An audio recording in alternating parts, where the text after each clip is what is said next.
Hello, everyone watching and listening.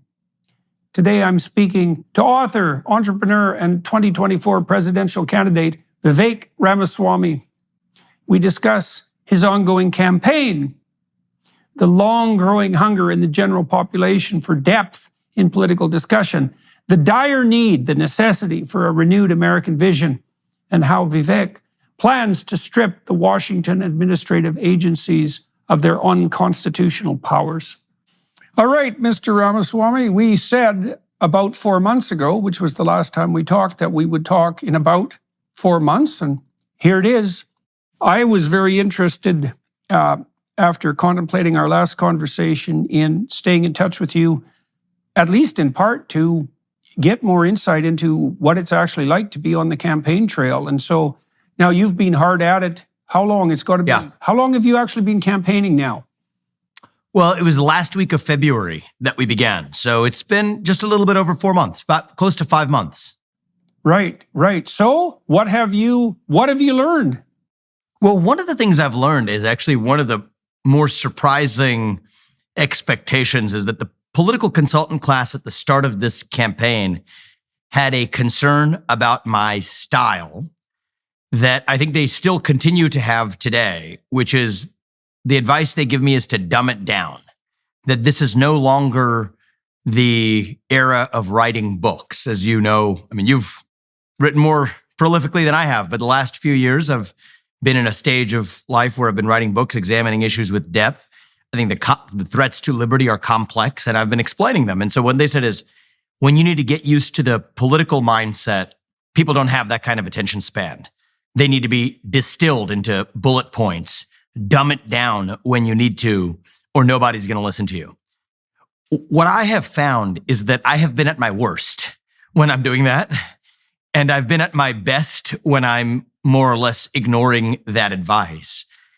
And that's less about me, Dr. Peterson. That's actually deeply encouraging about the voter base in this country. I'm talking to voters that go beyond the traditional Republican primary base, but everything that I'm saying here applies to the traditional Republican primary base as well.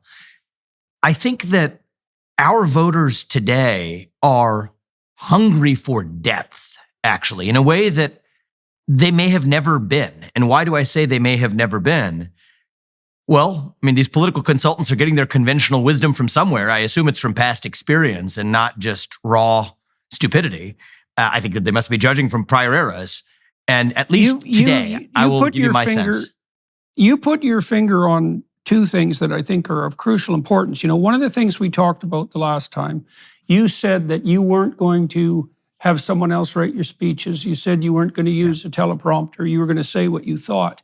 Now, this is what I've watched happen to a number of people that I know quite well. They lack confidence in their own ability and their own capacity to judge the political context. And they hire political consultants. And the political consultants claim to be political consultants. But my sense with political consultants is that they're like money managers. If they could manage money, they'd be rich. And if political consultants knew anything about politics, they'd be running themselves. And they always say the same thing. They say just what you said, which is, well, people aren't very bright. They don't have a very long attention span. You have to dumb it down, which shows you exactly what they think of people. And it makes you wonder, too, just exactly who they want to dumb down for. Like, it might be for the people, but it might be for them. And it's canned advice. And then you said, you know, that you found when you did that, that's when you went astray and you fell off course. And that's what I've seen happen to the other people I've watched do this. And, you know, I don't dumb what I say down ever. And people watch it online, and lots of people say, well, you know, I had to listen to this 2 or 3 times, and I had to look up some of the words, but I'm pretty thrilled that I'm not being talked down to, and I learned something. And so I think all of that's a lie. I think it's mendacious, and I also think this is more situational, that it's a hangover from the television era, because television, because you had television produced fragmented attention, because you could only get a 30-second soundbite, and you couldn't assume that your audience was following you. But that's not true online, and not true in the podcasts. So That's it's very interesting. Mhm. That's actually a great point, is that in a certain sense, it's easy to just blame the political consultants, but they may be playing to the medium of communication. Yeah, absolutely. So they produce 30-second TV ads. That is what they do. Literally, you have to say it in 30 seconds, and the final one of those 30 seconds has to be paid for by, XYZ. So that is already where they begin. And even TV hits that are unpaid ads, and we haven't been doing very much TV paid ads at all. One of the things I'm learning is that actually is probably, certainly at this stage of the campaign, a horrendous waste of money. Absolutely. I mean, it doesn't make any sense. But even the 3-4 minute TV hits, it's a bastardized form of the truth. And, I do think, especially in this moment we live in, the threats to liberty are complex. They do not present themselves in one bad guy and one good guy. In fact, I think one of the mistakes that the Republican Party makes, and I see this when I go to party events in particular, there'll be a lot of signs that'll say, fire Biden, and then the pledge that the Republican Party has asked people to sign is called the beat to make it onto the debate stage, which I will sign as a condition for going on the debate stage, but it's called the Beat Biden Pledge. And it's so reductionist, right? Like, the entire party apparatus' focus on one man, not because I have any great feelings about this man. I don't. I think he's an awful president. But the deeper point is he's barely the president. It's a managerial class that's actually pulling the strings. And we can get into the substance of that. But that gets back to the reductionist form on TV, or if the political consultants are giving you the advice. And you see this, just listen to the other candidates in this race. It's almost as though they're as they tell them to do, stay on message. And that message is how we defeat Joe Biden and the radical Biden agenda, as though these were words uttered by the same carbon copy printer that was served up to all of the candidates. I think it, in some literal sense, was the same carbon copy that was served up to all the candidates. But then, but the good news is, you might think, in a less optimistic version of the world, that the politicians speaking like this has a dumbing down effect on the people. And what I see, and I think this is encouraging, certainly in the on-the-ground events that we're doing. Now, are these millions of people? No, but these are maybe a few hundred, or at a big event, a few thousand people at a time. And at a small event, maybe 50. In roomfuls of that size, people aren't falling for it. Right? Their eyes will glaze over. And then the questions I get from the grassroots audience base, I mean, they're like the questions I get from you.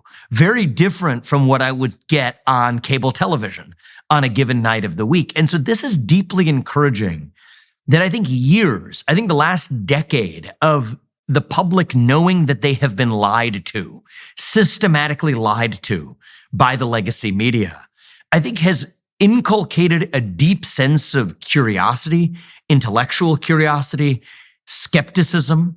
I think the mainstream media will now complain that creates conspiracy theories. Many of these conspiracy theories end up being correct. Some of them may not be correct, but there's still the right spirit of being skeptical of what you're fed, such that individual people across this country, college degree or not, are asking some of the most intelligent questions I've heard, more intelligent questions about central bank digital currencies than I will get from my former colleagues on Wall Street. More detailed questions about the relationship between the US and the UN than I might get in a standard foreign policy briefing from somebody who's been giving those briefings for 30 years.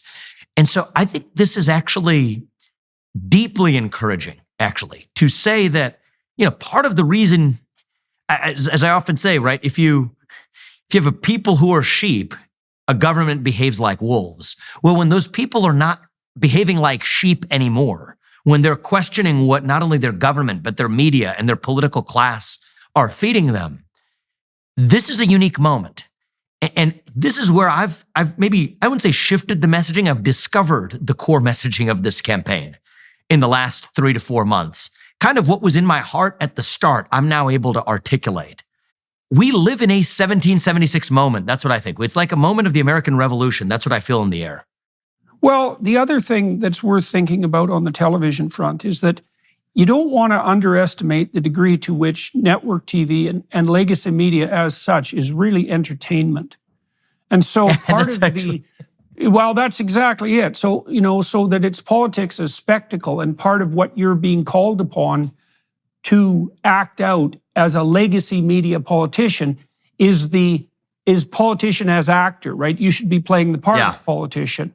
And television, because it's primarily an entertainment medium, demands that. But that doesn't mean that that's what the public wants on the political front. And I think, you talked about this being a 1776 moment. And I know Lincoln wasn't around in 1776, but, people used to listen to Abraham Lincoln deliver 2-hour speeches, right? And they'd be standing there in the hot sun while he was orating. And one of the things I've also really noticed, Vivek, and this is interesting, very few people buy books. It's a luxury market, or it's an elite market. But the audiobook industry has exploded, and lots of people listen to long-form podcasts. And they're not necessarily people who read, but it also looks to me, and this could easily be the case, that maybe 10 or 20 times as many people can listen to complex ideas as can read them. And so I think so.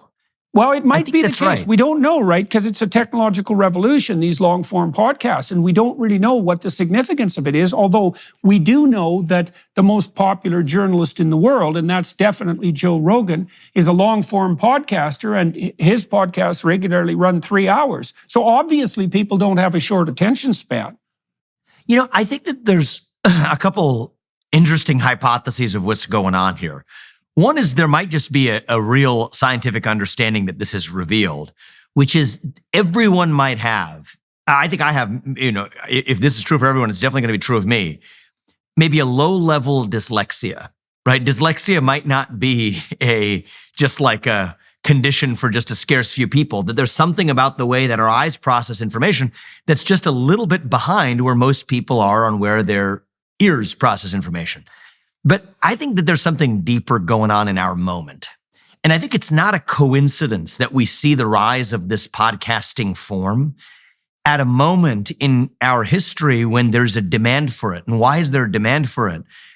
I think there is a deep hunger for human connectivity, direct, disintermediated, human-to-human connectivity.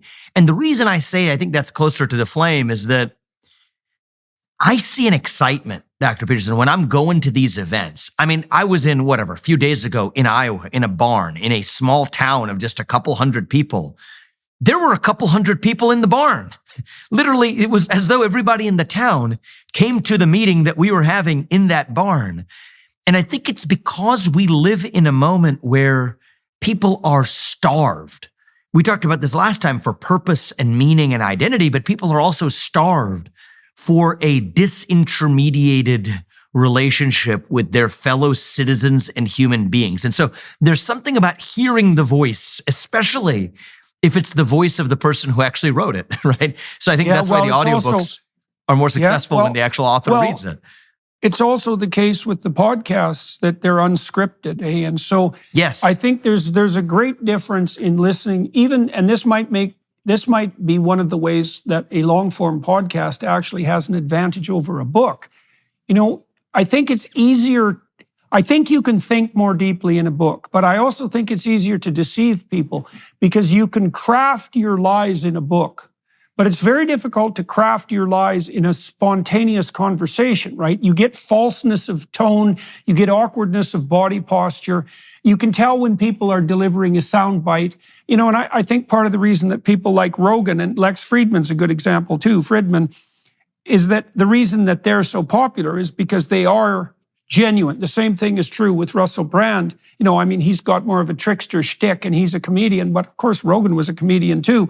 But that is a form of disintermediated interaction. And I do think that it's the antithesis of the crafted Hillary Clinton political class message. It's part of the reason that Donald Trump was also successful.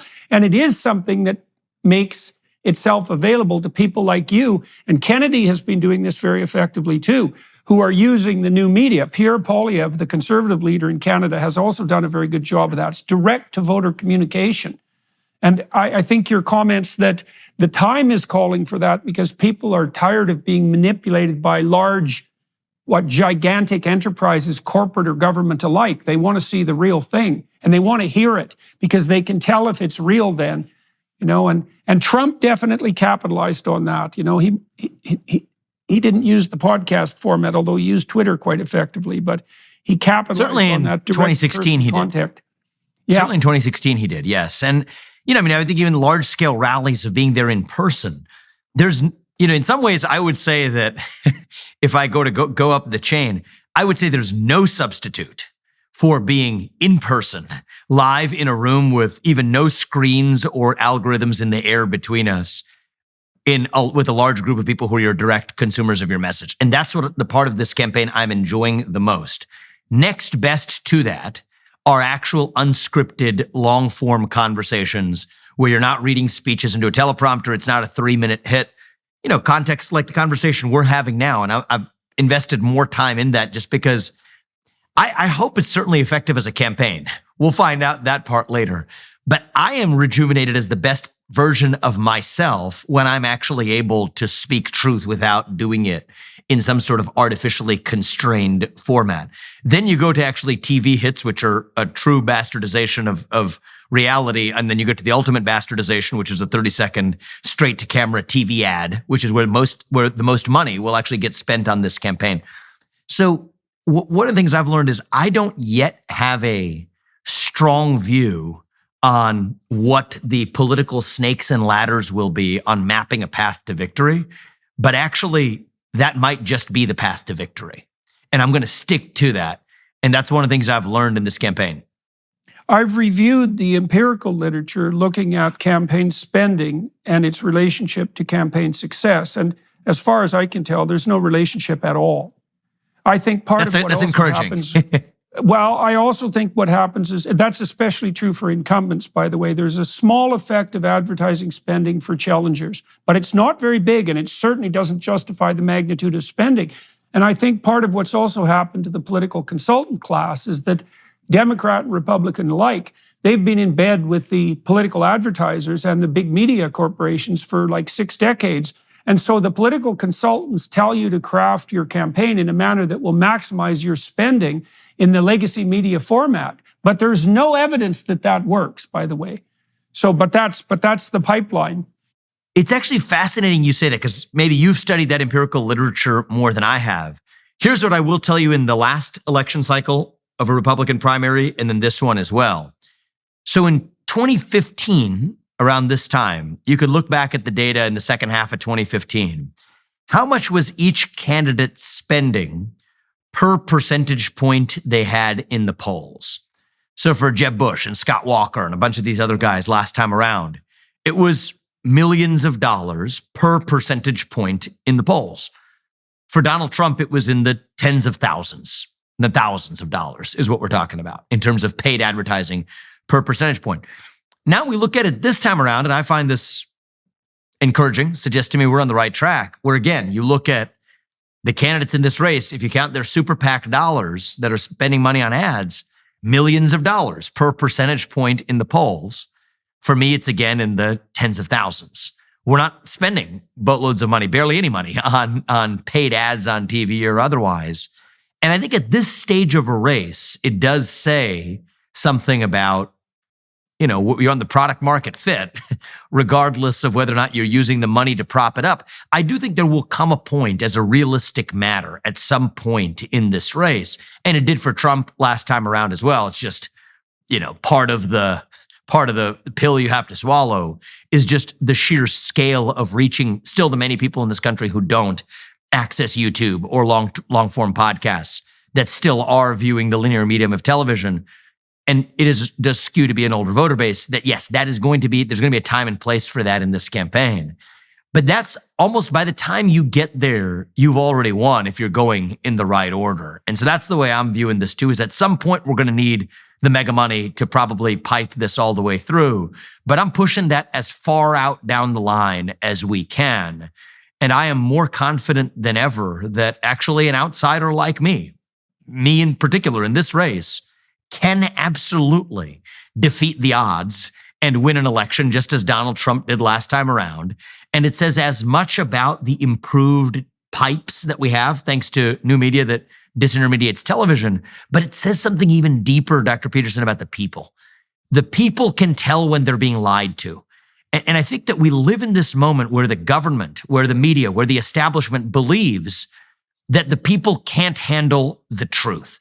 It's like Jack Nicholson at the end of A Few Good Men, right? You can't handle the truth.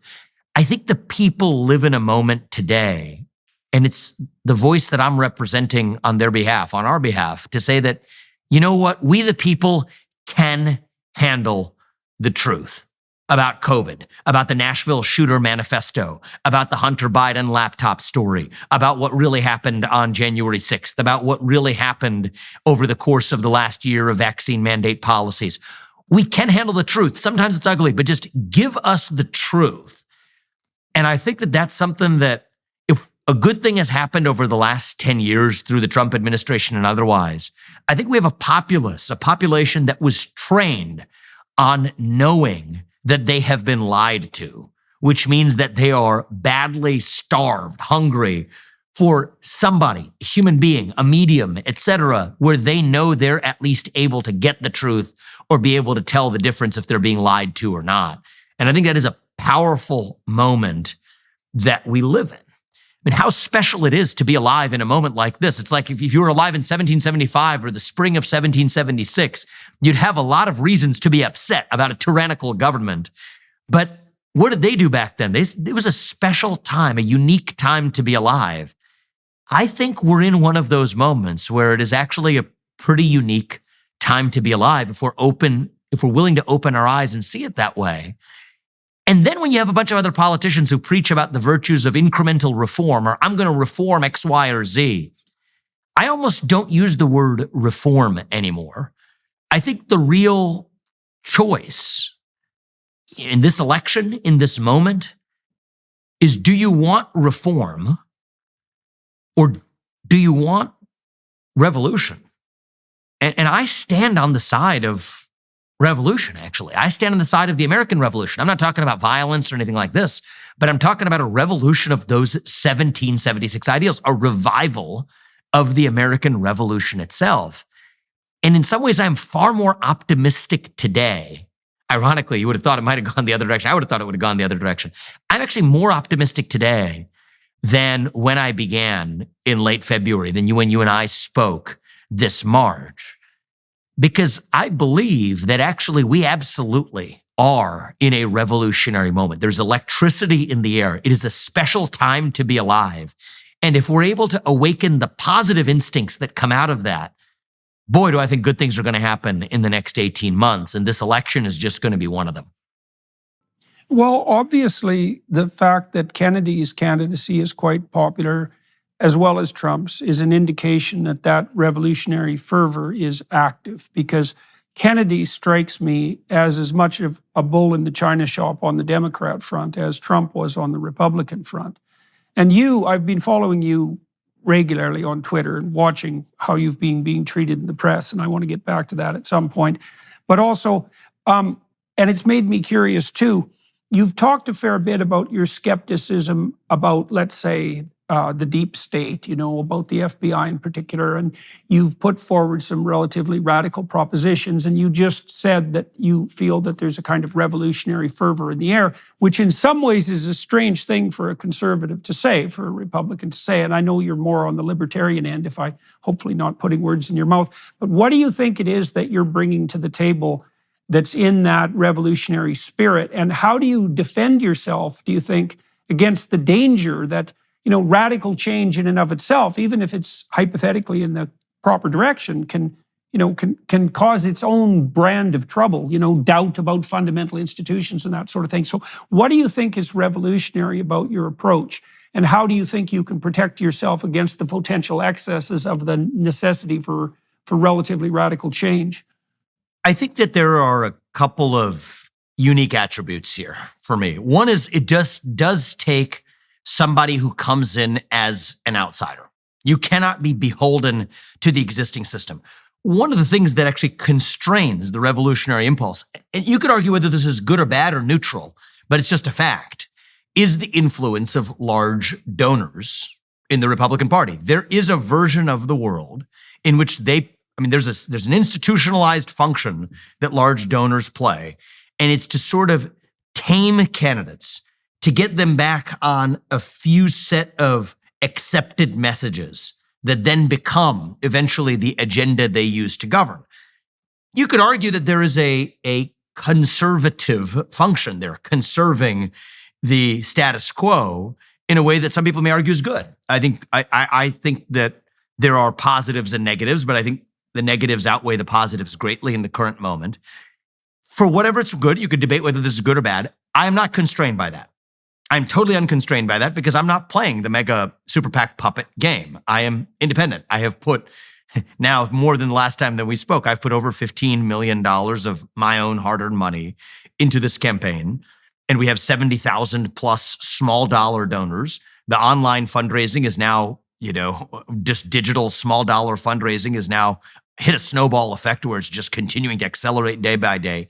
That's what's lifting this campaign up. And so that's one of the constraints that doesn't apply to me. That much I think was also true largely of Trump. I think it takes a unique combination though, because where Trump got tripped up with draining the swamp, gutting the deep state, is what the same members of that managerial class told him when he got into office.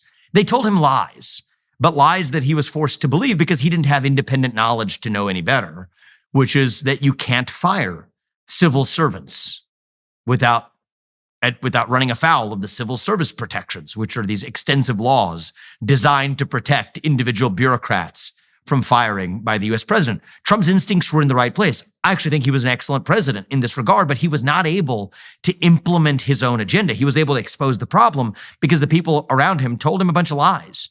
Why are they lies? Well, my suggestion is read the law. Just those civil service protections, to use one example among hundreds, those civil service protections protect against individual employee firings. They do not apply to mass layoffs on their own terms. The law just doesn't apply to mass layoffs. Mass layoffs are absolutely what I am bringing to the DC bureaucracy. I have said that I will lay off over 75% of the federal employee bureaucrat headcount by the end of the first term, 50% by the end of the first year. And we've already offered unprecedented detail on exactly how we will do it, on which of the remaining minority employees in the FBI, minority number of employees, will move to the US Marshals or to the Drug Enforcement Agency or to the Financial Crimes Enforcement Network, which small sliver of the US Department of Education will move to the US Department of Labor, so that we neither need an FBI nor a Department of Education. And we can get into those details, but you're asking about a question of personal attribute.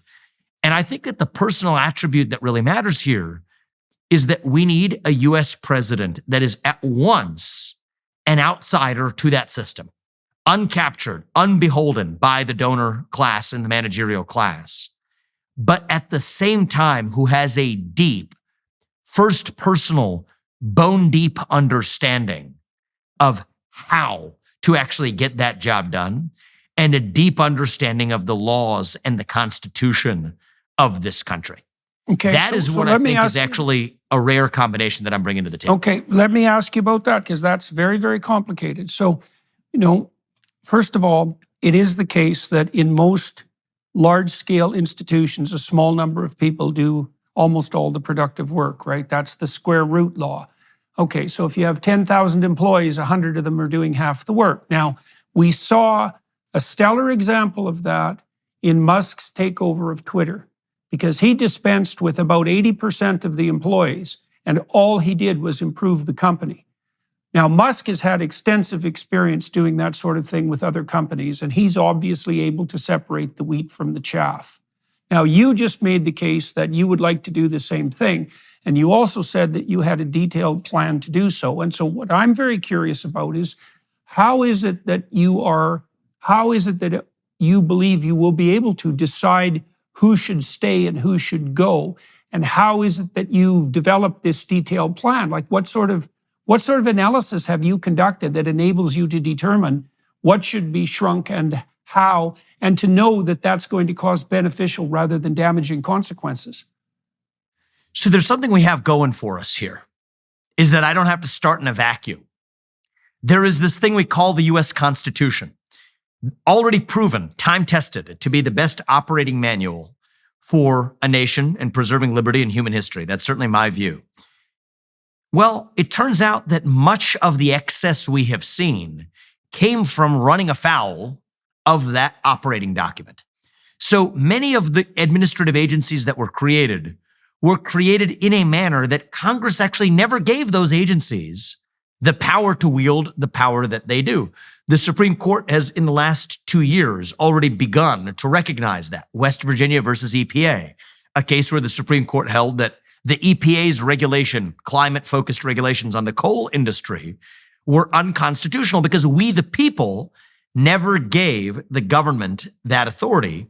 And Congress, in turn, never gave that authority to this 3-letter agency, which nonetheless ran afoul. Well, if those EPA regulations are unconstitutional, then it turns out most of the federal regulations today are also unconstitutional. Turns out most of the employees implementing those regulations are actually unnecessary. So in many ways, I don't think we have to start in some first principles whiteboard of a vacuum and say, how are we going to design and draw this up? That would be a fatal conceit, I think. That would be hubris, I think, designed for failure, to think that one man, Elon Musk or myself or anybody else, is just not going to happen. It's destined for failure. But if you're following a time-tested framework for the operating manual for this nation, an operating manual built in the shadow of the Declaration of Independence, the greatest mission statement for a free society in human history, well, then I think we actually are doing nothing more than implementing that which is already time-tested and true.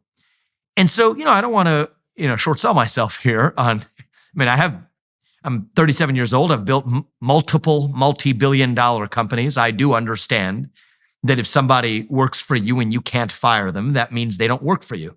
I understand what meritocratic hiring looks like. You work for them. You're in some ways their slave because you're responsible for what they do without any authority to change it. So I understand these principles, but it's not that experience-based, not Donald Trump's, not Musk's, not mine, that could be sufficient to get this right at the level of the nation. It is actually a firm understanding and commitment to the Constitution itself. And that brings me back to that rare combination. You can't rely on your advisors for that. That is not a substitute for saying, okay, I'm bringing executive experience and then I'm going to ask my advisors how it's done within this legal framework and ask the lawyers. And I think that's the difference between me and Trump. And I think that'd be the difference between me or someone like an Elon Musk or anybody else who is great as a business builder and is a good alternative to the professional political class doing this in Washington, D.C. But I think it requires a deep, intellectual, historical, principled understanding, passion for, and commitment to that Constitution to see that through, but not doing it as somebody who's coming in as just a law professor or a lawyer. They're not going to have the skill set to the fortitude to cut and see that through. And that explains why we haven't had leaders to that effect yet, because that is a rare combination. Those skill sets aren't supposed to go together, right? These are different skill sets for a reason. Why did they go together in your case? I hope they do. Why do they? Why do you think they do? What is it about your background and your interests that make it reasonable for you to make the claim that you exist at that intersection between, like, legal prowess, let's say, and wisdom in relationship to the Constitution and that entrepreneurial bent? What do you have on that front that, say, Trump doesn't have? Yeah, so the first thing I'll say is I'm not going to claim to be some messiah coming from on high with exactly the prescription. But what called me into this race, when you and I first started getting to know each other, I would have said we were both nuts if we were thinking about me running for U.S. president. I was driving change in the private sector. I started Strive. I was writing books.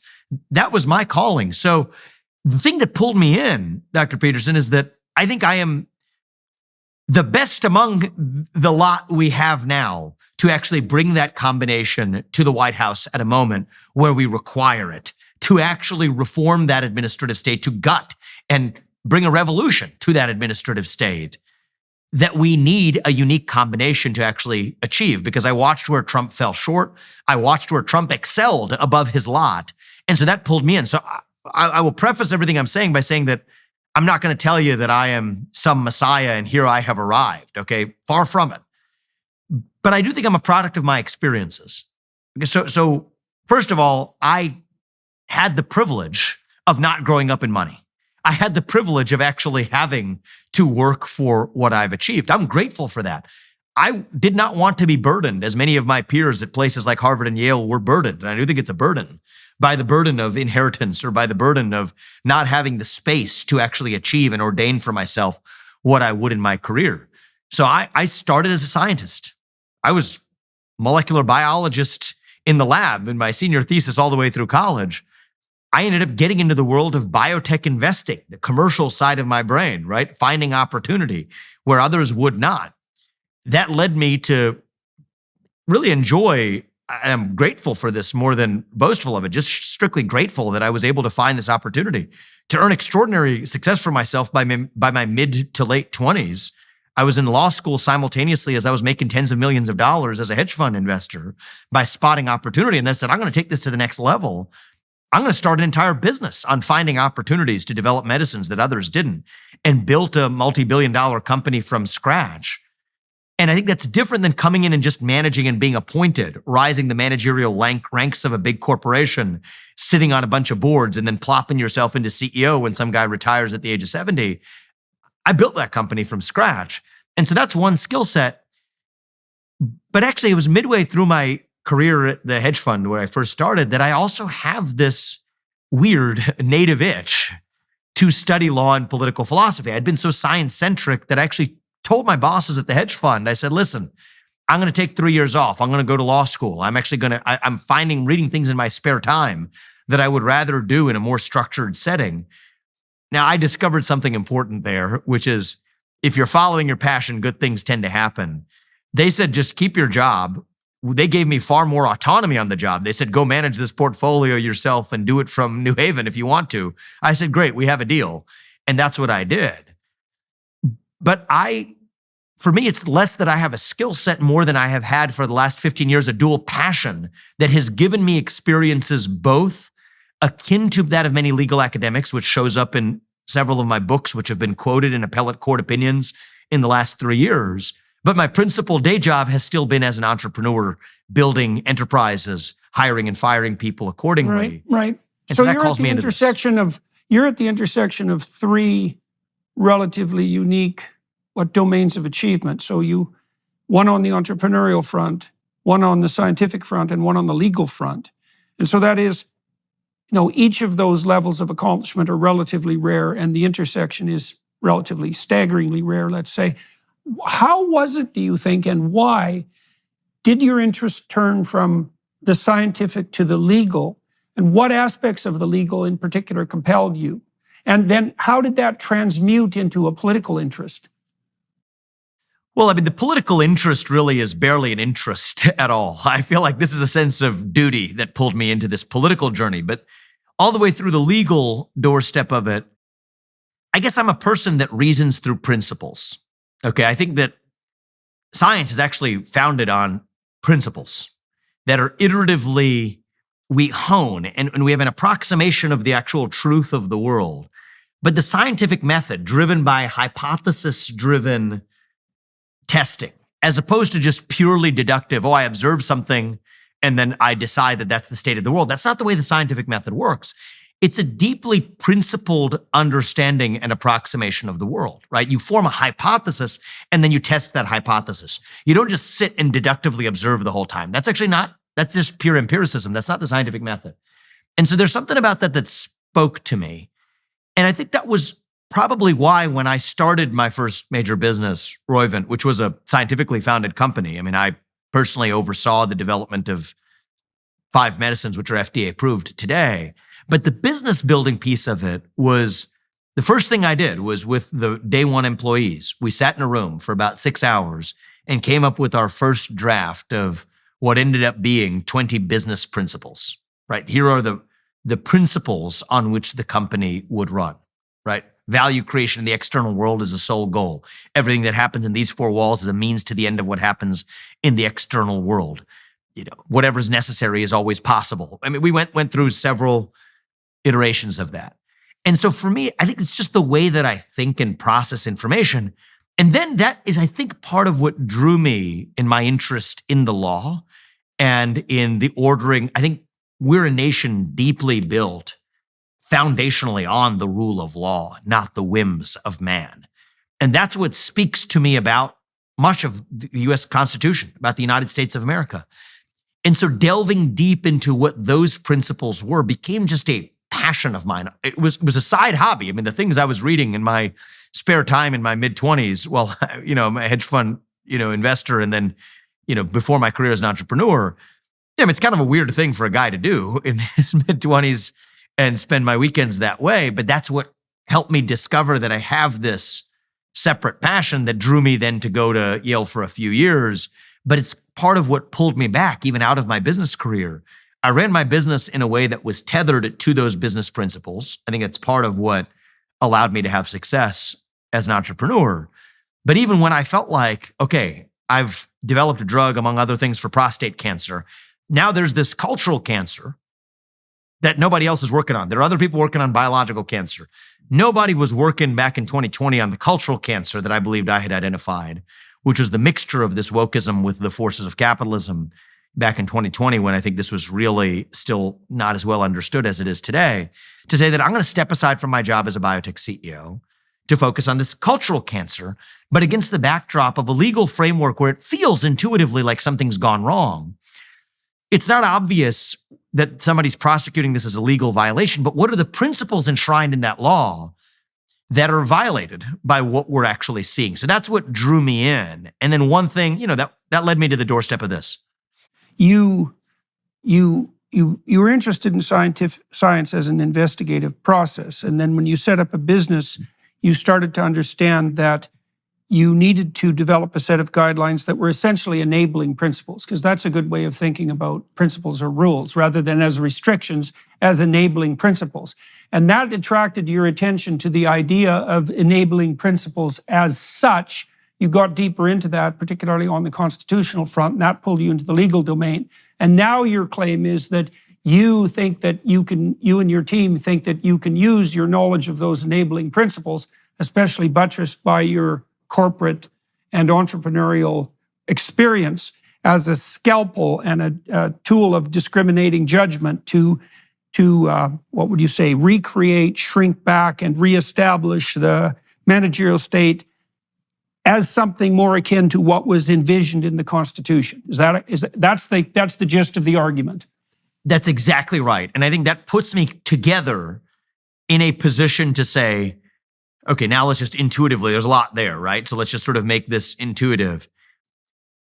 What would George Washington and Thomas Jefferson and John Jay and Alexander Hamilton and James Madison say if they were walking the modern American terrain, if they were walking around in Washington, D.C. on a given day?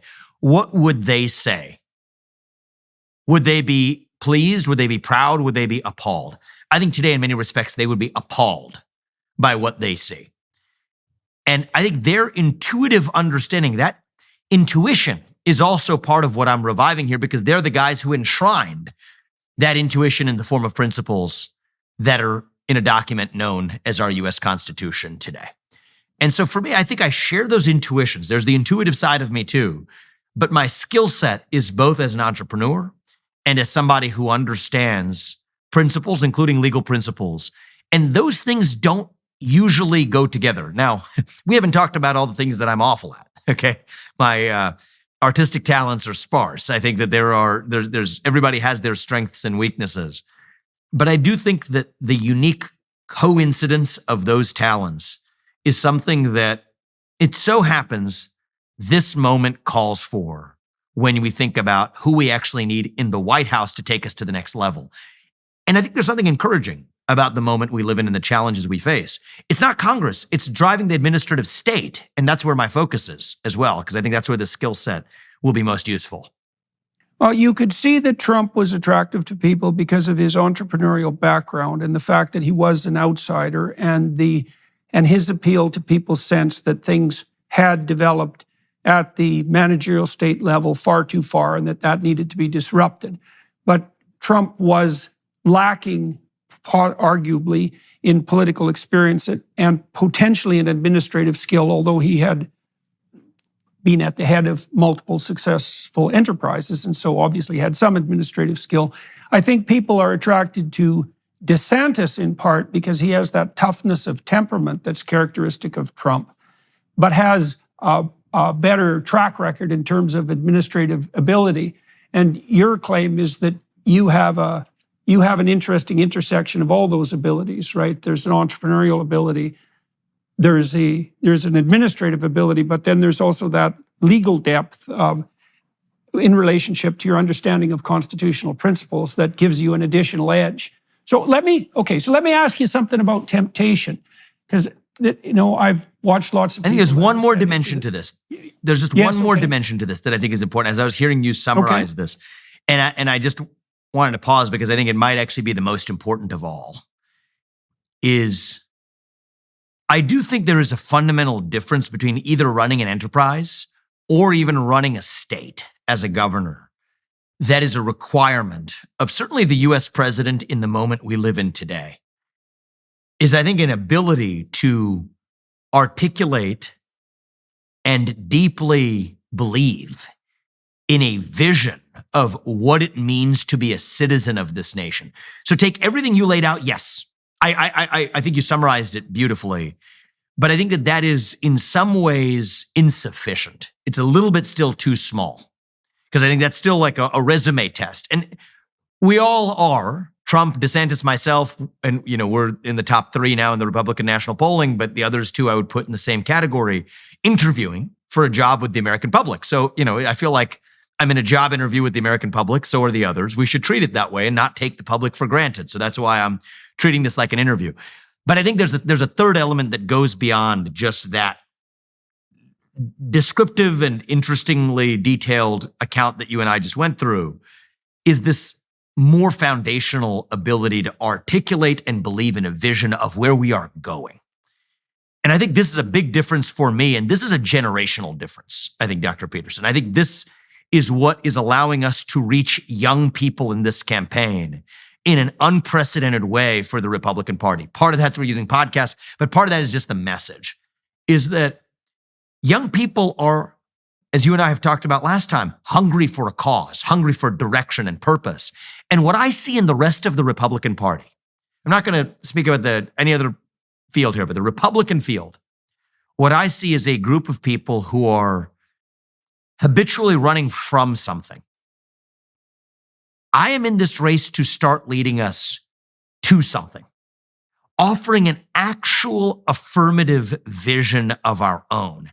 And I think we badly require that in this moment in our national history. So to take everything we talked about, the competence, the diverse skill set from being enterprising to having deep knowledge of the law, on actually the unprecedented detail we've laid out on how to reorganize and gut the administrative state, all of that. But I think the missing fuel that will allow me to see that through, but also revive a missing national identity, is having a clear answer to the question of what it means to be an American. We talk about the American Revolution. What were those ideals of the American Revolution? How do we revive them in the present? And I think we're seeing that in some ways where, look, to get on the Republican debate stage, one of the requirements was 40,000 unique donors, right? The former vice president of the U.S. just met that requirement, I'm told, in the last 24 hours. We're at over 70,000 unique donors. I've never had a political donor in my life. We didn't begin this campaign with any donor lists, but the beauty of this is 40% of those donors are first-time ever donors to the GOP in any form, and most of them are relatively young, actually. So that says something about one of the missing gaps. When I think the most important thing that I want to be saying that I did for this country when I leave office in January of 2033. That's 8 years from now. My older son won't even be in high school yet. Probably the most important thing I want to say is that we revived national pride in my 2 sons and their generation. And I think it does take someone probably of a different generation. I'm the youngest person ever to run for president in a major political party, but not just of a different generation, but of a different generational view that we're actually standing for an affirmative vision of our own rather than just tearing down the vision of the other side. And so I just wanted to pause to say that because I think of all the things we talked about, that's probably the most important, actually. Well, I think that's a good addition. And I'll return to the issue of temptation via the root of youth, I think. So let's talk about that vision of the future. So this is going to be a bit of a convoluted question because I have to wander around a bit to answer it. So I've been involved in this enterprise that's established in the UK, but has roots in Australia and Europe and the US and Canada. We're trying to formulate a positive vision of the future. And one of our principles, let's say, our suppositions, is that if your vision of the future is predicated on fear, so it's an apocalyptic vision, let's say, and you're using that fear as a means to garner power to yourself, you're not to be trusted. And this is happening most particularly, I would say, on the climate apocalypse front. And I suspect that there are any number of existential crises awaiting us in the future, as there always are. But my sense is that if you use any given crisis as the means of instilling a demoralizing fear, and the consequence of that is that you're gathering power to yourself, you're not to be trusted as an advocate of the people, and that you should be putting forward a positive vision. And we're trying to differentiate that and delineate it. And we would like to see cheap energy. We would like to see a multidimensional approach to environmental maintenance. We would like to see, a reestablished commitment to the fundamentals of the minimal necessary family. We're not very fond of corporate gigantism. But most importantly, I would say, of all those things, is that we believe that we can all be offered a positive vision of the future so that we have something to strive for that's motivating and hopeful, instead of being enjoined to cower and destroy our own ambitions because we're something approximating a planet-destroying force. Now, I know that, the typical young man in grade 12 now is more likely to be conservative than liberal. It's not true of young women. The tide is turning on the generational front. And I think it is because young people have been force-fed so much apocalyptic doom that they've really had enough of it. And so and I see this in your tweets and your communications too, that you're trying to outline a positive vision. So, and you've laid out some of the principles. And you talk a little bit about the return to constitutional principles, but if you saw a renewed America, and by implication a renewed West, what would that renewal look like? Like, where would we be in 5 years or 10 years that's different from now? And how might you move us towards that? I think it is an ordering of our society on the things that have always grounded successful, flourishing societies throughout our human history. So the left preys on this vacuum of identity with race, gender, sexuality, and then now what you just mentioned, climate. It's serial. Once the climate farce is, and I do think that much of the agenda around it is a farce, once that's revealed and untenable, just as when the COVID-19 pandemic passed, the residual climatism filled the void. Once this farce passes and people like yourself, myself, Alex Epstein, and Bjorn Lomborg and others are playing roles in exposing this, it'll be something else that fills the void. I don't know what it is, but it'll be something. Now, I think that what I see right now is a lacking in a conservative movement that becomes too, what should I say, lazy, too satisfied, complacent. Probably complacent is the right word, with just criticizing that vision and the endless hypocrisies in the nature of how uninspiring it is. And it is uninspiring. But just criticizing it is also uninspiring.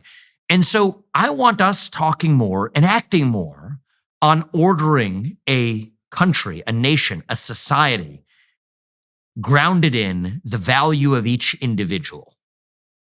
A member who is a member of a family, who is a family that is embedded in a nation with commitments to that nation. And yes, I think a revival of a belief that we are one nation under God. That doesn't mean a single religion or a single, religious orthodoxy pushed from on high. In fact, I think it shouldn't be so. But broadly, individual, family, nation, God, as an affirmative alternative to race, gender, sexuality, and climate. And I think that vision is not only more innately inspiring to young people, to all people, it is grounded in truth, right? We have distinct sources of our identity that we as lost human beings, who wander in that wilderness, biblically wander in that desert, we need something to ground us. And I think that reviving the value of the individual through hard work and the creation of what you create through hard work and the ability to be proud of that. I was talking yesterday to two entrepreneurs who are themselves already young, actually, not much older than me, multi-billionaires who are now on their next creation. I asked them, what motivates you?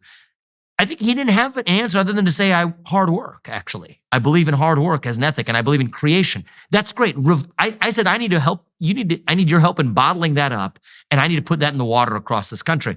But the value of hard work, the value of the family, that there is truth to having a commitment to the unit of two parents in the house with a commitment to their children first. The idea that, you know what, I will take care of my family first before I worry about the starving child in the middle of the Congo. Not to say that there's something wrong with going and helping the starving child in the middle of the Congo, but to say that there's an ordering. I am a self, that means something. I work hard and create something in the world, and I am proud of that, and I am an individual agent.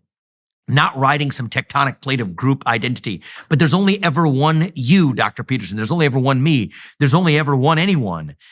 And that there's inherent value as the individual. The same thing I'll say is that my first commitments are to my family, the children who I brought into this world, the wife with whom I am raising those children, the parents who brought me into this world. Those are my commitments. And then around that, I have commitments as a citizen to this nation, that I will go and visit the south side of Chicago or Kensington in the middle of Philadelphia before I go take pictures with some child in Myanmar so I can post it on my social media account and feel better about myself. I'll get to Myanmar later. I'll get to the Congo later, but I'm a citizen of this nation, and that means something to me too. So I take care of myself through my own hard work and dedication. I take care of my family. I take care of my nation, that I'm proud of these things, that I believe that we're a nation under God. And then, yes, as human beings, we are all equal in the eyes of each other because in the Christian tradition or Judeo-Christian tradition, you'll say we're made in the image of God. I'm raised in a Hindu household. We say it's that God resides in each of us, but whatever formulation it is, that there is a higher power. And then once we've taken care of all of that, then we can get to, Ethiopia or South Africa or Myanmar or wherever else one might go. But I think what we see right now is a substitution of that effect, right? Intensely worried about the climate apocalypse or intensely worried about some fringe problem that doesn't affect your own community or your family or your nation at home as a substitute for the actual things that in a time-tested way ground us as human beings. And so I'm still just scratching the surface, but at least gives you a taste of how I view that future. Well, I've been spending a lot of time assessing the book of Exodus, right? And part of what the book of Exodus does is lay out a psychological and social alternative to tyranny and chaos. And chaos is the desert in the Israelite sojourn. And so you can imagine two extremes of misgovernment. One would be tyrannical order and the other would be desert chaos. And the alternative that's put forward in that book is an alternative that the Catholics in particular have referred to as subsidiarity. And it's the notion of a hierarchical identity that's both individual and social. And it very much parallels what you're describing as the essence of identity itself. Now, you see a craving for this on the left because the leftists tend to prioritize hedonic impulse, right, as sort of the grounds of individual subjectivity. And then in response to the lack that produces, they leap to global identity solutions. And that would be ethnicity, race, or maybe, but what climate. The appropriate, exactly, the appropriate alternative to that is, I think, historically speaking, the subsidiary structure that you're laying out. So you could say, well, first and foremost, you're responsible for yourself. You have to take care of yourself, and that's a duty and an obligation, but also a source of meaning, right? Of meaningful striving. Yes. And if you can manage that, well, then you can embed yourself within a couple. And that's another place you can derive meaning and identity. And if the two of you can organize yourselves halfway intelligently as a mutually sacrificial couple, because you're sacrificing your short-term impulses to her well-being and vice versa, and counseling each other to do the same for yourselves, well, then maybe you can establish a family. And that's your next level of responsibility. And then maybe a community or a business enterprise, and then maybe a town, and then maybe a city or a state, and then maybe a nation.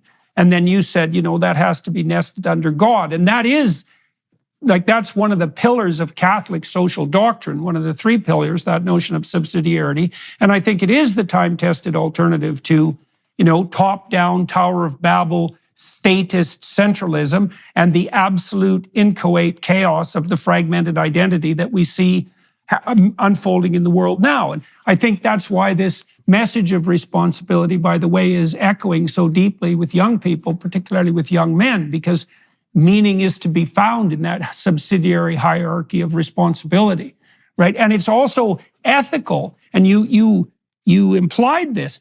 It's also ethical, oddly enough, to focus your attention first on what's local to you, right? Take care of yourself first, then take care of your wife. It doesn't mean other people aren't important, but it means that you have a hierarchy of responsibility and that you should take care of what's local and immediate before you dare or deign to presume that you're capable of doing something that's more abstract.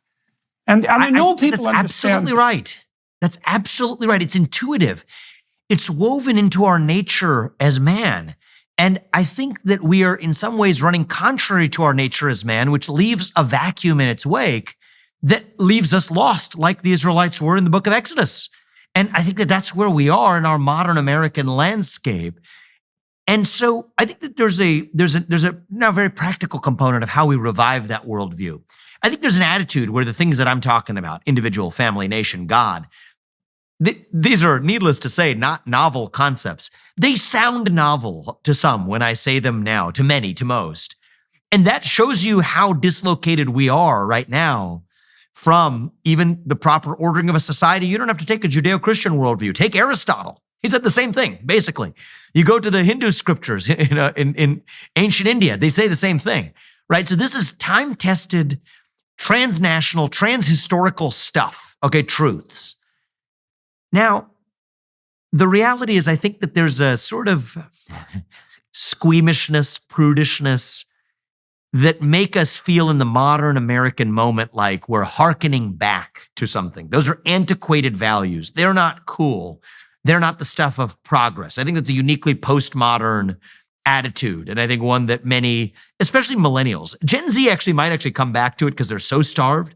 But millennials, my generation, feel like that was not cool. And certainly if there's a boomer preaching to us as such, or a Gen Xer preaching to us as such, I think that there's a reluctance, almost a contrarian impulse, equal and opposite reaction in the other direction, a sort of natural rebellion to it. This goes back to also the special set of attributes that I think it takes in this unique moment to get this done.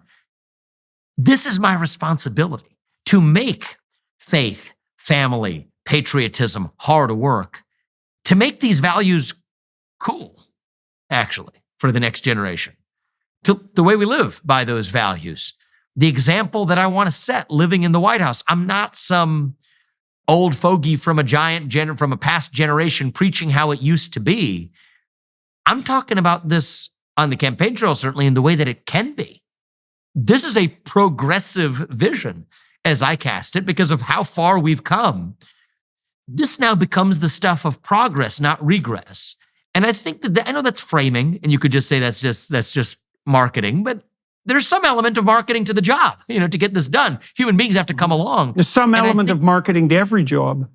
Yeah, and I think that's okay. I don't chafe at that. I accept it. I embrace it. Let's accept that. Right? Part of the job of the next U.S. president is to be a successful marketer for the values, as long as you're marketing something that's good for you, that's grounded in truth, that's good for the nation, there's no shame in that. But I think that as a young person, as a guy who's still actually, this month I'm turning 38, but as a guy who's still 37, I think that there's no shame in that. I am openly saying, and many young people will hear me say this, and that's okay. They can be in on the marketing campaign to say that, yes, I'm marketing to you guys, but I'm marketing something that's true. These values are cool. They are meaningful. They are different. They are today heterodox. You want to stick it to the man. You want to be a hippie. You want to be heterodox. You want to be countercultural. Say you want to get married in a heterosexual relationship and bring kids into this world and teach them to believe in God and be patriotic and pledge allegiance to the flag. Well, that's pretty heterodox today. Put up the US flag instead of the trans flag in the month of June in front of your house. Yeah, that actually is pretty heterodox today. And so it's my job to reawaken that spirit. And again, you can talk about Trump or Biden or whoever. I think there are intangibles. Yes, we can talk about the differences in having, who has the business skill set? Well, who has the legal skill set? And these are important discussions.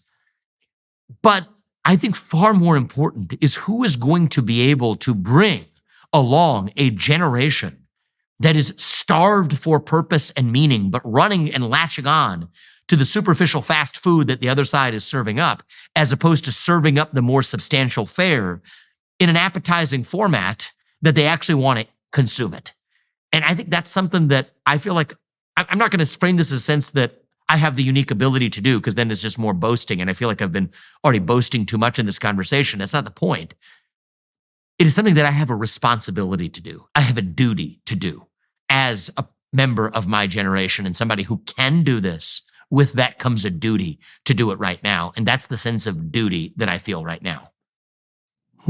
So let me ask you the other question that has emerged in my mind as we've been talking. So, for most of my career, I was a popular professor and I had a little bit of exposure on the broader public front. I worked with a small television station in Ontario. And so I had a taste of public recognition, let's say. But I didn't become well-known until I was in my mid-50s, and that's protected me, I would say, to some degree, against some of the excesses that might otherwise be associated with that. I had a very established family and long-term friends who were accomplished in their own right, and like a phalanx of people around me who could counsel me carefully as my star rose, so to speak. Now, you're a young man and you've been very successful on multiple fronts and for a very long time. And you've garnered great wealth. You've had a lot of entrepreneurial adventures. Now you're running a very public candidacy for presidency, but you're 37. And so one of the things we talked already about the temptations that you faced on the campaign front with regard to the advice that you were receiving from the political class and how you withstood that. And I guess I'm curious, and I think this is probably the therapist in me thinking about someone who's in your situation, is like, and you've provided a partial answer in your understanding that you have a responsibility at all these levels of social embeddedness. But how do you keep your ego from running away from you, given the particulars of your situation in combination with your youth? Like, what do you have around you that keeps your feet on the ground, do you think, or around you or within you?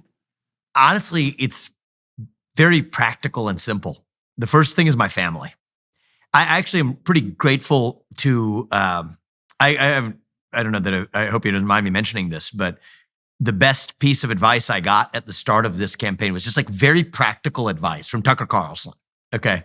Tucker told me, it's just like very practical stuff. He said, travel with your family.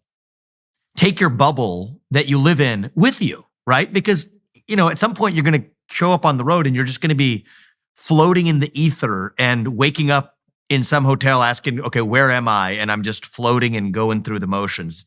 You're going to feel like that at some point in this campaign. And here's how you protect yourself against that. Whatever you have at home, just take it with you.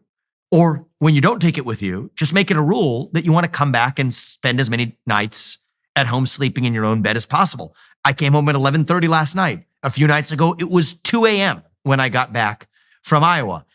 Oh, actually, where was it coming from? That was New Hampshire, excuse me. Lose track where I'm coming from. But it's 2 a.m. But I still made a point to come back rather than to sleep the night over there, because just as a very practical point, there's nothing philosophical about this. It grounds me. I wake up that next morning to the sound of my young son crying, and it annoys you at first for the first split second, and then it's just joy after that, which is like, that's what you wake up to in the morning. And I think that we're traveling as much as we can as a family. Now my wife has her own version of this, which I wouldn't say is in conflict, but has some logistical attributes that we have to balance, which is her version of also part of staying grounded in a journey that she did not sign up for. She does not covet attention. She doesn't hide from, I don't know if you've ever seen her. She's very earnest and connects with people at a level sometimes that's even deeper than I do with many audiences. And she's not shy about it, but she doesn't covet it in any sense, certainly doesn't seek it. The thing that keeps her grounded is, in addition to our family unit, which is important to her, is she made a decision that I admire her for keeping, is she's kept her full-time job through this. And it is not a lightweight's full-time job. She is a throat surgeon. She literally saves lives of people who have gone through cancer at the Ohio Cancer Center, at the James Hospital, at the Ohio State University. People have been through head and neck cancer, the consequences of that. She's a throat surgeon, the best, one of the best in the world, certainly at the narrow domain she's in. She has people who fly here to see her. She keeps her operating room schedule. And so let's say I'm in Iowa on a Friday night. There have been cases where days where she will do 12 cases in the day and still be at a dinner event where we're both speaking in Iowa that night. And so for each of us, it's, I think, the practical steps, actually. I think and this is where I'm so grateful to Tucker, actually. I launched the campaign actually on his show, and it was just in the chit chat that we had after that I got like probably the best practical tip that I have since used throughout this campaign, which is as simple as this. Whenever you can, just make it a rule. We will travel with our family as a family unit. Whenever that is possible, that is just what we will do. When that is not possible, because Apurva has to stay in Columbus, Ohio, maybe I'll get one-on-one time with Karthik. She'll stay with Arjun. And when it's not possible for the kids to come, which would be too taxing for them, or they have their activities, I will make an effort. And even if it's 2 a.m., I will be back home in this house where I'm talking to you from. And maybe I'll get an hour less sleep, but I'll be more grateful for it in the morning when I wake up the next day.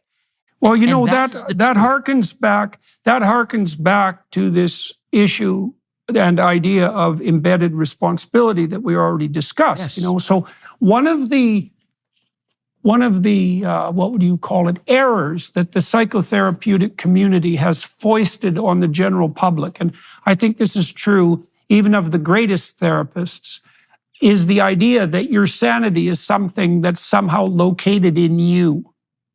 And I don't think that's true. Like, I think your sanity is the harmony that's established between your multiple levels of social embeddedness.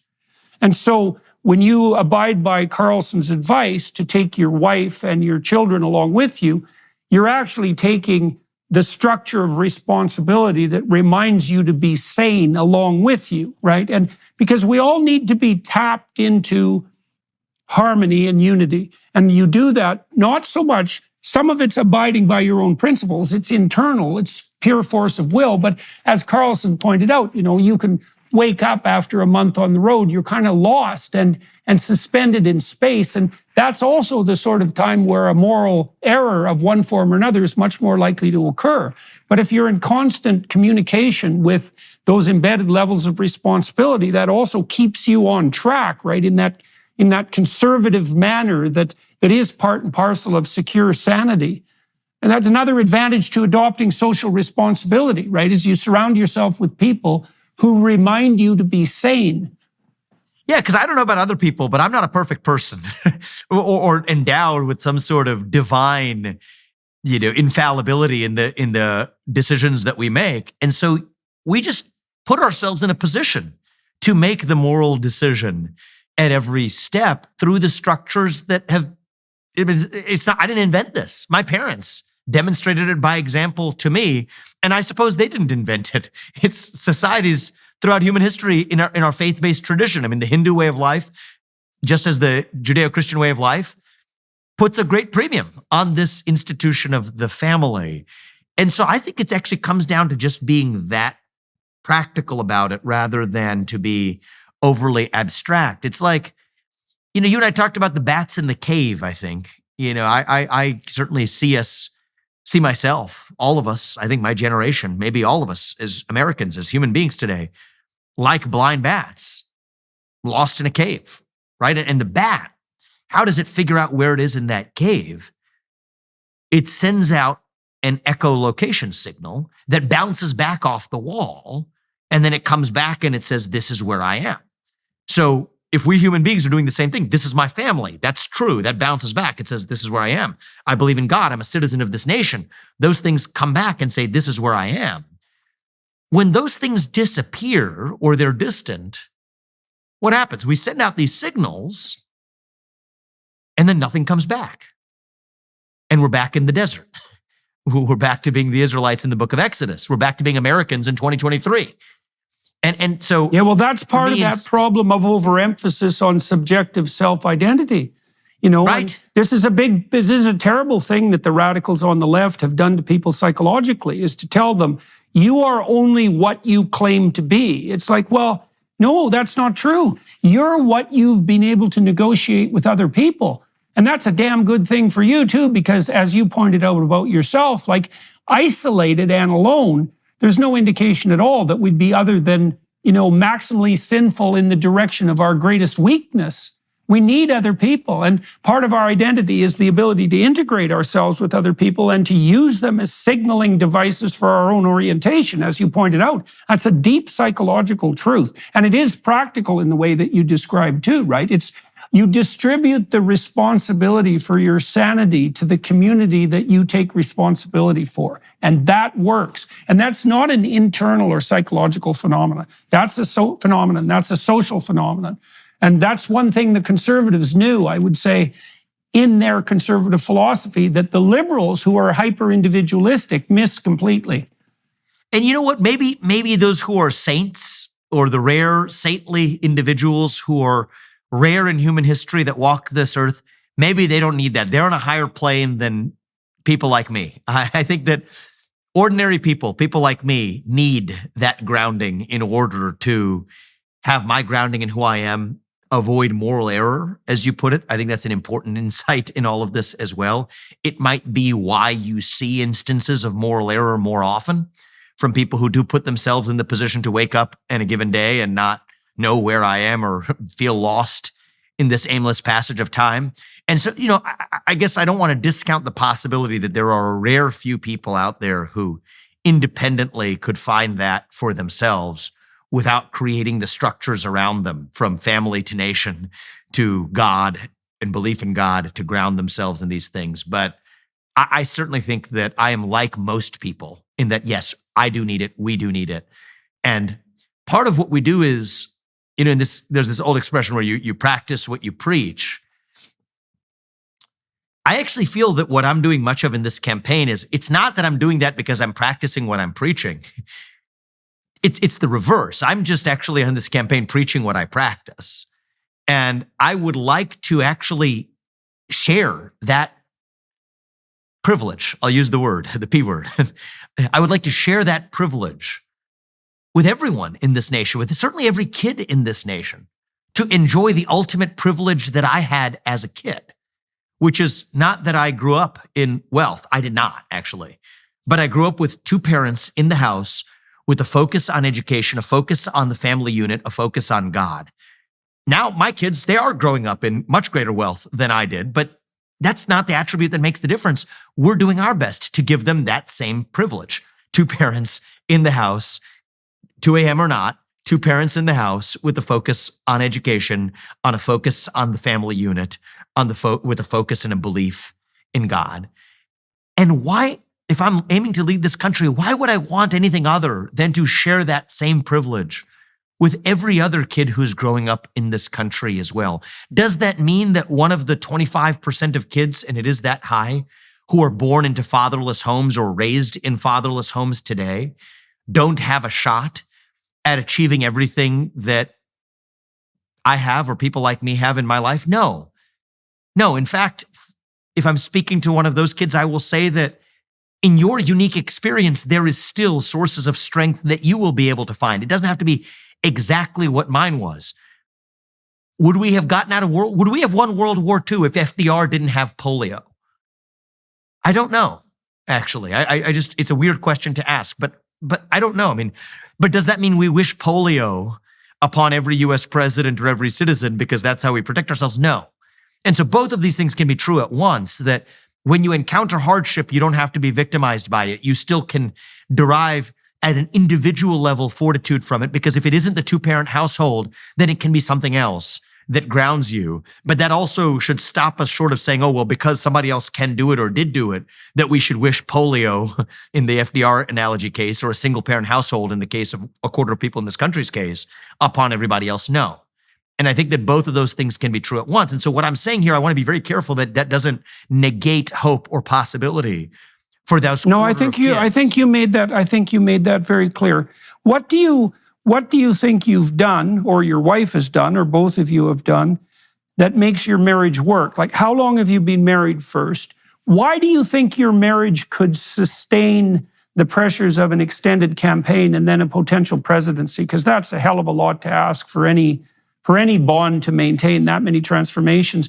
What have you guys done that should, let's say, speak to a certain degree of confidence among the listeners in the integrity of the commitments that you've made on the family front? Well, I would say that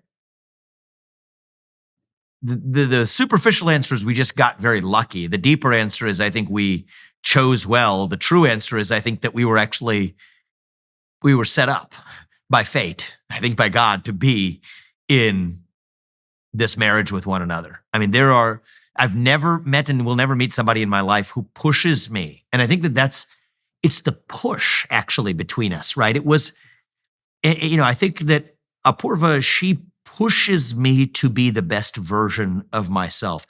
The only person more unforgiving of my failure to be the best version of myself than me, I'm very unforgiving of myself, but there's one person even more unforgiving and unsparing, and that's Apurva. And I return the favor to her. And I think that push. How do you do that without alienating each other? How do you do that without alienating each other? I think it is, well, occasionally there will be spikes of it in moments of insecurity. Yeah. But the lack of alienation doesn't actually come from the without. That comes from within, right? So when you have somebody who loves you and is pushing you to be the best version of yourself because they know that they can expect more of you, and then you lash out at them, as I, on occasion, may in my weaker moments do, that is actually an insecurity in me. And I think that my ability to at least see that is part of what, and she helps me see it, right? Understands enough of me to understand what those moments of insecurity are, to just say, okay, he didn't mean what he just said, but we're going to actually get to the bottom of this. That's actually been, for us, a very different way that might not be working for everybody else. It's not just like two magnets that are automatically stuck. That's been the result of it. It's actually two people who are in a constant cooperative struggle in pushing one another to be the best version of ourselves. And I think that's the way I would describe it, is I think actually that cooperative tension is part of what actually keeps our marriage and our family unit so deeply steel level strong. And I think that is, I think Ben Shapiro, arranged by fate. Shapiro, I don't think we would have found it. Shapiro told me that the Hebrew word for Eve means beneficial adversary. And it means optimized player. It means something like optimized player in a challenging game. Right? So that's the best description of it. That's exactly how it feels. You caught me in trying to describe it. I have a feeling it's hard to capture in words. Yeah. You just captured it in words. That is it. And it just actually raises another one of these kind of conservative values that's a little bit uncouth maybe to talk about, or you're not supposed to, it's beyond the pale to talk about right now, but is just the importance of choosing who you marry and choosing very well, and almost the responsibility that I'm grateful that my parents, Apurva's parents, both exercised in making sure that they were, filtering for making sure, understanding their kid probably better than anybody else. That's something that I think many parents abdicate today, is to say that, I think he would find somebody more matched for him, but at least he's happy, or at least she's happy. And you're studying Exodus, but this might be more of a Genesis example. I think it's probably late in the book of Genesis when Abraham sends his servant after he has him put his hand under his thigh for the moment of commitment. That was just how they made commitments back then. We don't put people's hands under their thighs now, but that was, I think, the biblical version of a solid commitment, to say, go back all the way over there to our homeland to find the proper spouse for my son Isaac, he was the son that God asked him to sacrifice. He didn't have to sacrifice. It was important to him to know that he went all the way there. And what if I come back empty-handed? He said, you will not come back empty-handed. If you do, I will relieve you of your promise, but do not come back empty-handed.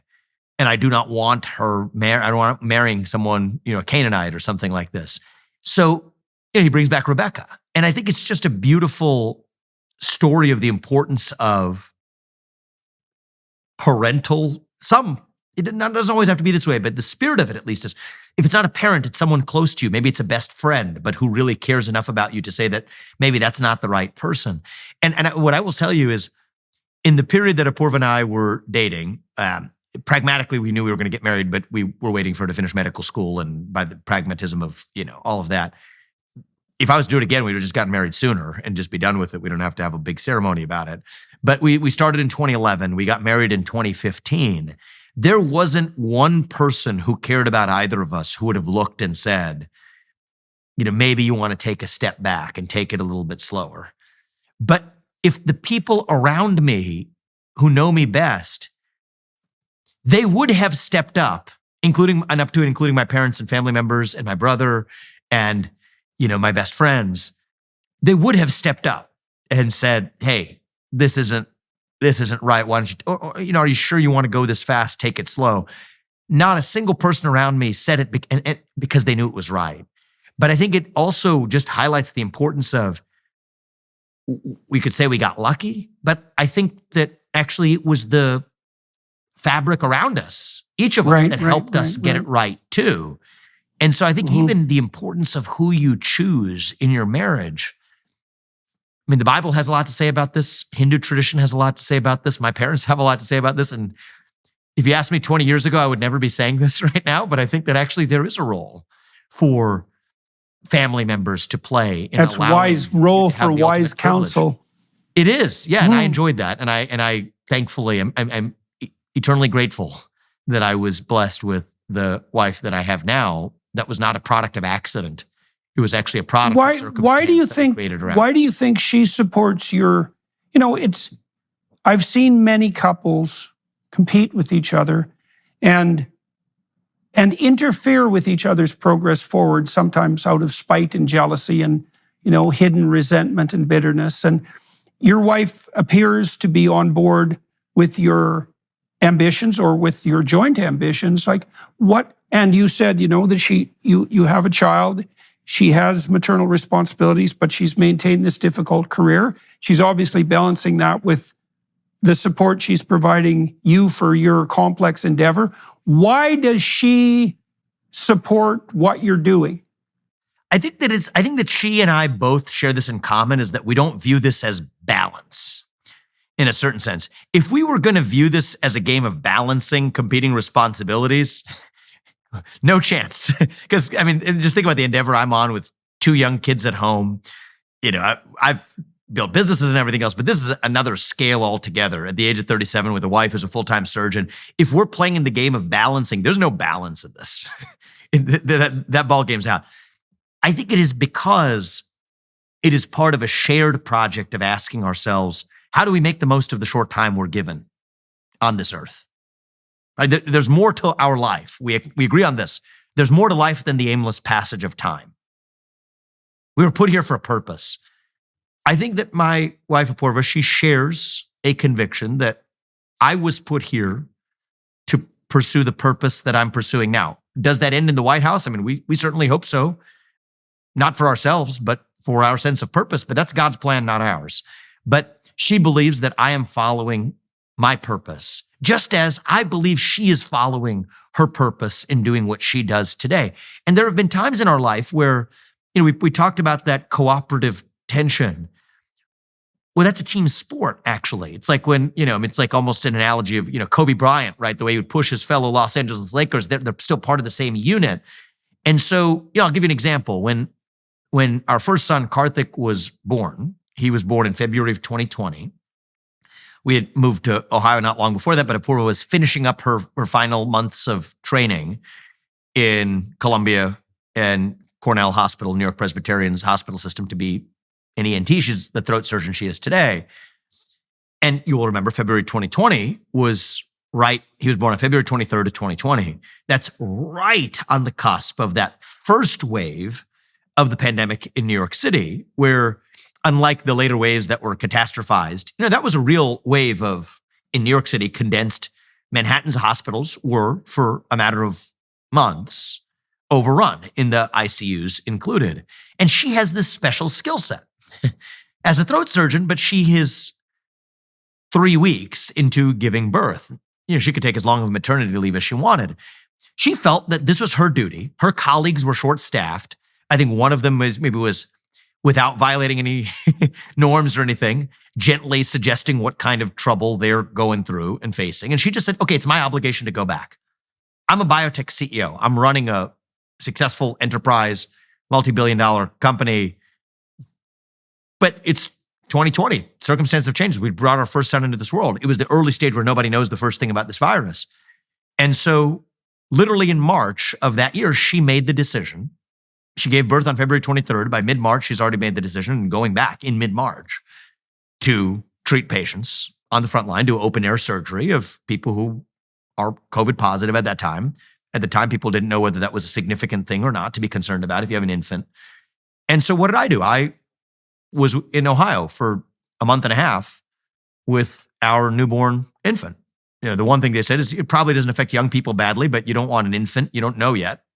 And so, back in March and April of 2020, I took a step back from my day-to-day grind as a biotech CEO to say that, we've got other people in charge. I'm taking a little bit of time to play my dad, my role as a dad, as a father. And I was the one, mixing up formula or taking the breast milk she FedExed to us and feeding the little man. That actually gave us a unique bonding that I don't think we otherwise would have had if I was still in the hustle and bustle of traveling internationally and doing deals and developing drugs that I'd been doing in the 2 years before. But that was that moment. I think that Apoorva and I sat down in December, and I couldn't have predicted to you that I would feel this way, but I felt compelled. I felt, and I continue to feel, that same sense of duty for all the reasons we talked about earlier, that I have to do this. This is what's right. I think that this is quite possibly the purpose for which I was put here. And I cannot let this moment pass, even though we have all the reasons in the world of the inconveniences of this journey of running for president being the wrong thing to do right now. This is what I feel compelled to do. And in an instant, she had, for us as a unit, to make sure this is the right question for us, pushed me as she does. Are you sure that we shouldn't be doing this even 20 years from now? Suppose even it is your destiny and your role to be the US president. Shouldn't we do it when these kids are out of the house, when we have more experience? And she pushed me, and we pushed each other to make sure that we had conviction that this is the right answer. But once we have that conviction, she's all in the same way, because this isn't my project versus hers. This is asking the question of why we as a unit were brought together, why God put each of us here, put us here together to realize our purpose in the world. And does that mean that I'm then attached to and fetishizing the result of being the White House? No, I think that would actually be the wrong way to look at this. But if I am called to do what I am now, we will be open. And open-minded and open-hearted to whether God's plan has me in the White House next November or next January of 2025 or not. We're not attached to that result, but I am attached to following out what I believe is my conviction and duty, but I couldn't do it without the foundation of a family, starting with a spouse, a wife who pushes me to actually do not less of that and view it as some balancing act or trade-off, but actually further in the direction that I already feel called to go. And there's no way I would have achieved the success I have in my life. There's no way I would have the capacity to do what I'm doing now were it not for that. And I would like to think if Apoorva were here, she would, in her own version of success that she's had in her life, the impact she's having on the patients she sees every day, that I've played a role in pushing her to do the same. Right. All right. Well, that's a very thorough answer to that question, and I guess probably the answer that people would hope to hear. So look, we'll talk again, and maybe something approximating 3 to 4 months. We thought the last time we talked that it might be good to do this, to check in ever so often. Are we on I thought we were just getting warmed up. I was just getting. Well, we've got another That's half good. an hour to do. Well, I'm having behind too much the fun. Daily Wire, behind the Daily Wire Plus platform. So we will turn to that. But we have run 96 minutes, and amazing. So I couldn't have guessed that. yeah. Well, that's how it's supposed to happen if the conversation goes well. And so it's very interesting to watch your progress through this, what promises to be the strangest and most surreal presidential election, I would say, in living memory. It must really be something to be on the front lines, plowing your way through this. And it'll be very interesting to see. It's been interesting to watch your success so far, which a success that seems to be expanding quite remarkably and perhaps somewhat unexpectedly. And so it'll be amazing. It'll be remarkable to watch that unfold. That's some major drama. I think that's relevant too to your notion that you shouldn't hold on too tightly to the outcome, because you actually don't know what the right outcome should be. Maybe this is your time for that ultimate goal, the presidency, but God only knows what you could learn along the way if you stick to your principles, and exactly what you're only 37. There's absolutely no doubt that whatever you learn along the way, if you stick to your principles, is going to serve you well in whatever might come your way in the additional 60 years you have to unfold your life. So I really do hope and wish that, and pray, I suppose, that you're able to stick to your principles and abide by the truth that you swore to allow to guide you, and to stay out of the hands of the bloody political consultants, and to continue talking directly to people. And that is what's called for now. It is what people are crying out for now. And it'd be lovely to see someone actually do that. And it looks to me like so far you've managed that, for what it's worth, from my opinion. And, it's a hell of a thing to be able to continue doing that in the face of all the pressure that's going to come your way, especially as you become more successful and more sycophants and temptations as well as opportunities come your way. So I hope you keep your feet on the ground and your head in the sky properly. And it sounds like you have the wife that can help you do that, and the family and friends as well. So hooray for that. So for everyone watching and listening, I'm going to talk to Vivek another half an hour on the Daily Wire Plus platform. I often do something autobiographical on that front, but I think today I'm going to hassle him instead, because I read a New York Times article recently, which was a bit of a hit piece, and I thought it might be entertaining and interesting to walk through that and dissect it. It's not like I'm a big fan of the New York Times, as I suppose most people watching and listening know, but it's interesting to take apart what it is they're attempting to do. And I'd like to see how Vivek responds to that. So that's the plan for the Daily Wire Plus platform. In the meantime, thank you all for watching and listening. And thank you very much for agreeing to talk to me again. It's quite a privilege to be involved, even in a peripheral way, in this campaign. Hopefully YouTube won't censor this podcast, as they did with my discussion with Robert Kennedy, which is 100% unforgivable. But seems unlikely. Yeah. Well, you know what? If they do, we'll find other ways of reaching the people with the truth, and that's what I admire about what you do. And you and I both, I think, speak the truth without attachment to the result, and I think that's actually what keeps us tethered. So, thank you, my man. Yeah. Well, that I think one element of faith in the truth is the decision, and I think it's a decision. I think it's a decision of faith that whatever happens, if you speak the truth, is by definition the best thing that could have happened. Yes. Now, that might not be what you planned, but what the hell do you know, you know? Yeah, You're plans bounded are in your stupid. vision. And so, yeah, well, Our they're plans are stupid. certainly not infallible. They're certainly not infallible. Yes. Our plans are silly compared to the truth. Yeah. So I Right, like exactly. that. Yeah. Well, it's a nice, it's a way of finding a really firm foundation, you know, because, and a way also of contending with your own ignorance, you know. You think, well, I said what I had to say and it didn't turn out how I expected. Well, that doesn't mean that the consequence was erroneous. It wasn't what you expected, but that doesn't mean it's wrong. That's a hard thing to understand, especially when the consequences appear somewhat dreadful, you know, because they can be. But of course, the consequences of speaking falsehood can be dreadful and generally are much more dreadful, right? Lies lead to hell, that's for sure. All right, sir. Well, thank you to everyone watching and listening, to the Daily Wire Plus folks for making this possible, to the film crew here in Toronto, and in Vivek's location for facilitating this flawlessly, and for everyone watching and listening, your time and attention is much appreciated. Thank you very much, sir. Thank you.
you.